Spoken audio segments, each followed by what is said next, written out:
What up everybody, Svend here. Going to be doing a video of the unweighted Svend Leech, or basically it's a leech just tied with marabou, but it's really awesome. It has got some marabou instead of using, hackle or schloppen or, bugger packs, but let's go ahead and get started. I'm going to be using a stealth hook. This is a size 10, and let's go ahead and get that in the vise, and we'll get started. So yeah, let's load it in and get some thread out. This is the 6/0 nano silk in white, and I'm gonna go ahead and just start my thread, giving it a couple wraps of secure, work my way back about, not all the way to the bend. Go ahead and snip out my tag end, and make sure you're using sharp scissors when you're using this nano silk, or giving it good tension as you cut it, otherwise it could fray a little bit like I kind of did there. But for this, it's going to be unweighted, so I don't have any sort of weight at all, but I'm going to go ahead and tie this one in a hot pink. So I got some hot pink marabou here. This is way bigger than normal. I'm going to snip the tip out, get some of that stem out of there, and kind of grab a partial section of this feather. It's hot pink. I really like that, but I'm going to do this a little bit longer than the shank of the hook, about 1.25 times the shank length, because I've been doing that with these guys, leaving the tail a little longer than I normally do. But tie that in, snip off the excess, and kind of keep that on top of the shank as I wrap backwards. And let's clean that up with some more securing wraps at this point. Really kind of crank down on it, trying to keep it so there's not a huge hump in the middle. I did cut that marabou at kind of a 45 so I could taper it down. But we're going to be adding in just a couple different materials. The first of which is some flash. It is the this is crystal flash in black, because I'm going to be doing black marabou feathers. I figure why not do black flash. But I do the method, the flying V, so I wrap forward and then have it go down the other side, the opposing side that you can't see, and have the flash kind of stuck on the sides. And I'll trim them just a little bit longer than the tails fibers, and snip those out. That looks really good. Awesome. Now for this, we're going to make it using a dubbing loop, and I'm going to go ahead and make that so that the loop is hanging off the back end, and I don't want this white thread showing through on my dub loop.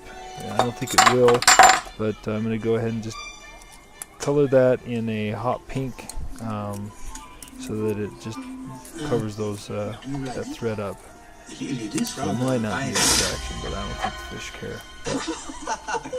Give a couple more securing wraps, and I'll just set this to the side, or let it hang. Let's let it hang. Now for the body, I'm going to be using some SEMPERFLI ice dub, and I'm going to be using this pink color. And all I'm going to be doing is taking out a small chunk of it and dubbing it onto the thread.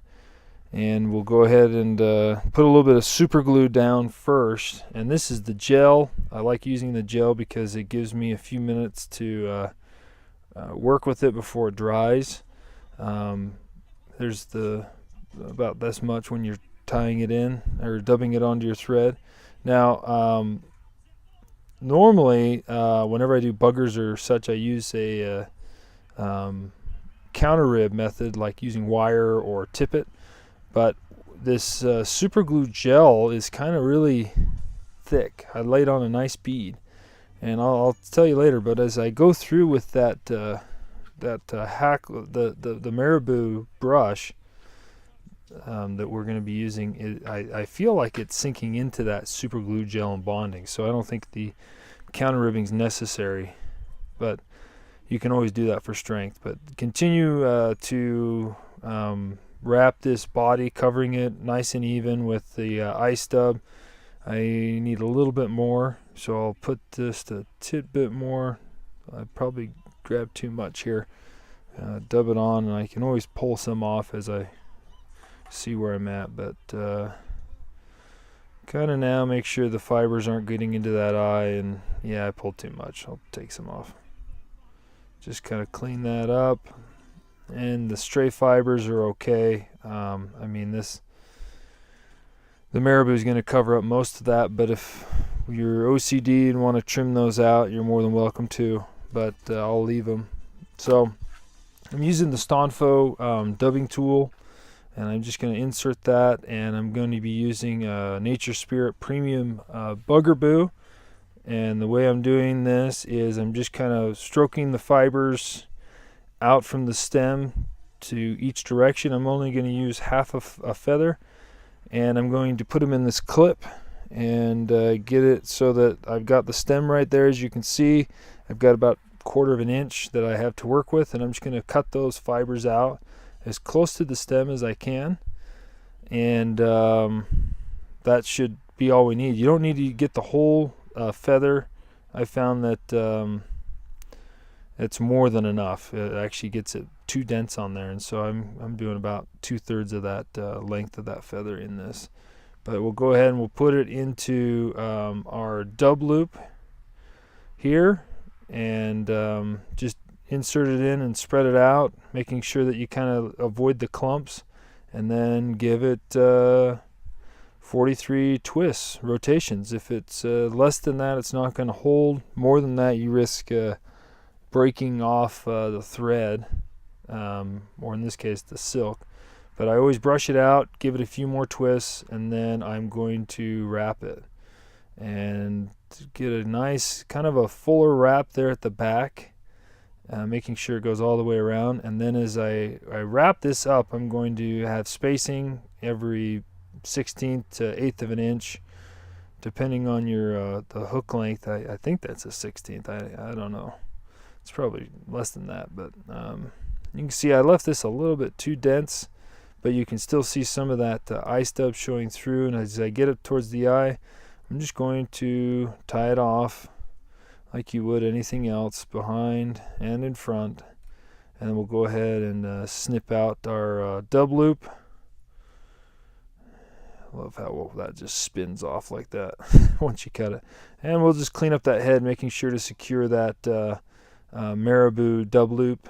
And I mean, that's it. We're pretty much done.